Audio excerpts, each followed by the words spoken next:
Look at this skull. A single great eye stares back at you out of the dark. For thousands of years, people believed they were looking at the face of a monster. They were wrong. This is not an eye, and it is not the face of a human being. 3,000 years ago, an ancient people found these bones, and from them they built the most famous monster in history.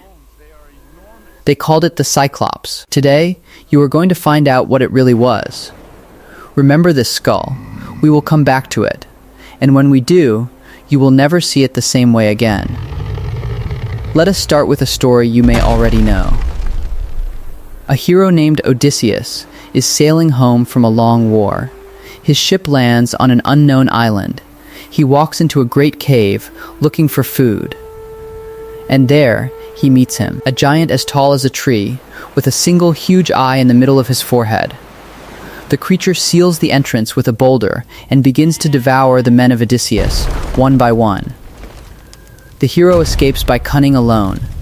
He blinds the monster's only eye and slips away. That is the story everyone knows. But now read it more closely. This monster keeps sheep. He milks them every morning. He makes cheese and stacks it in neat rows. He lives in a cave among his flock. So ask yourself one question. Is this the description of an imaginary monster? Or is it the description of a real wild islander, a man that a civilized Greek simply did not understand? Maybe the Cyclops was never a monster at all. Maybe it was a mistake. And that mistake has a very strange source. Travel back with me to the year 1914. An Austrian scientist named Othenio Abel is studying the island of Sicily. This is the very region the ancient Greeks called the land of the Cyclops. For centuries, the local people had known about strange caves near the sea. They called them the graves of giants. Inside lay bones, enormous bones, twice the size of a human's, and among them, skulls, and every skull shared the same feature. A large, dark circle, right in the middle of the forehead. Exactly where, on a human face, you would find the nose, and not the eyes. To anyone, it looked like the one piece of proof you needed. A race of one-eyed giants had once lived here. Abel looked at that same skull. But he saw something else. He realized that this imagined eye socket was the greatest optical illusion in human history. Before I show you the answer, let us try a small experiment. Look at the clouds. Sometimes you see faces in them. Look at the moon. For thousands of years, people have seen a face there.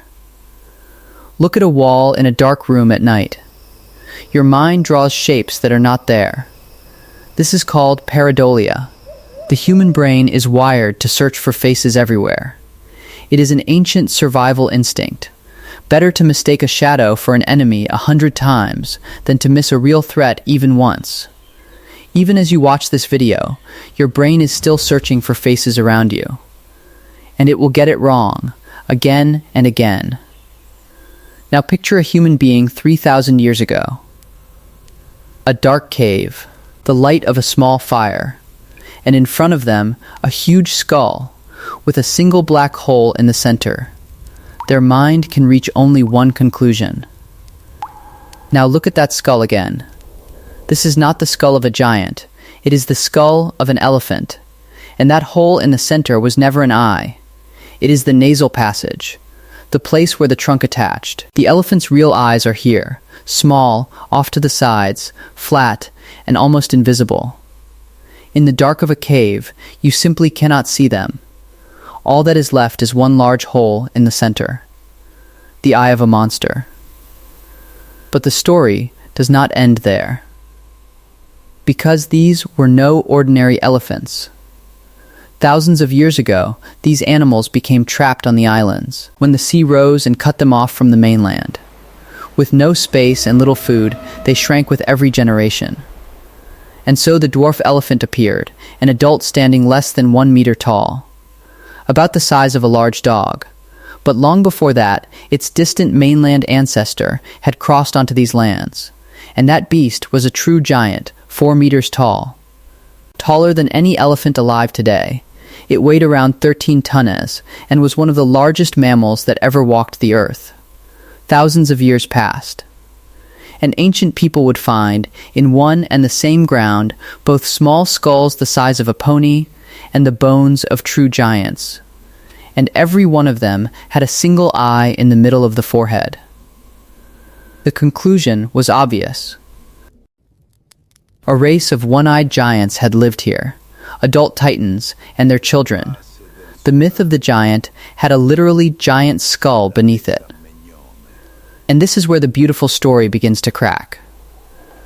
Because the elephant theory has a weak point.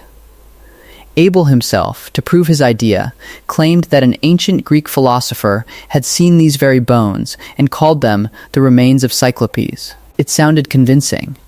There was only one problem. That evidence does not exist.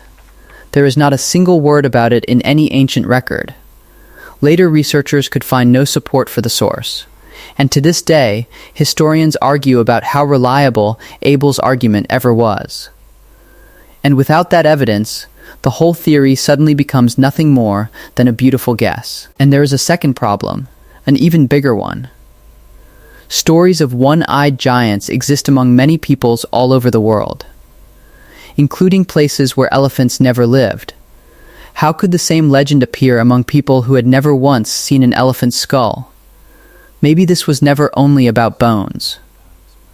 On Sicily, there are mountains of fire, volcanoes that roar beneath the earth and spit out flame. The ancient Greeks believed that other Cyclopes lived inside these mountains. Giant blacksmiths, forging the thunderbolts of Zeus. So, which of these is the truth? The bones, the volcanoes, or the human fear of the dark? Maybe the answer is more frightening than the question itself. The truth is that the Cyclops was never a single creature. It never walked the earth. You cannot find it in one cave or in one skull. The Cyclops was assembled, piece by piece, across thousands of years. From the bones of elephants that no one recognized. From the roar of volcanoes underfoot. From the tales of frightened sailors returning home. And maybe, from a human need to explain our defeats with monsters, rather than with our own mistakes. The Cyclops is not a monster. The Cyclops is a collective error of humankind. And here is the strangest part. Science did not kill this monster. It showed us how it was born. And we are still doing the very same thing as that person in the cave, 3,000 years ago. We are still staring into the dark. And we are still seeing faces there. The Cyclops was only the beginning. The bones of one ancient beast gave birth to the legend of the griffin. Frozen lava in the shape of a serpent became the Hydra. And a giant squid from the deep turned into the Kraken. Nature was writing these stories long before we did. Which myth do you want to see next? The griffin, the Hydra, or the Kraken? Tell me down in the comments. And remember, the most terrifying monsters are always born in the dark of the human mind.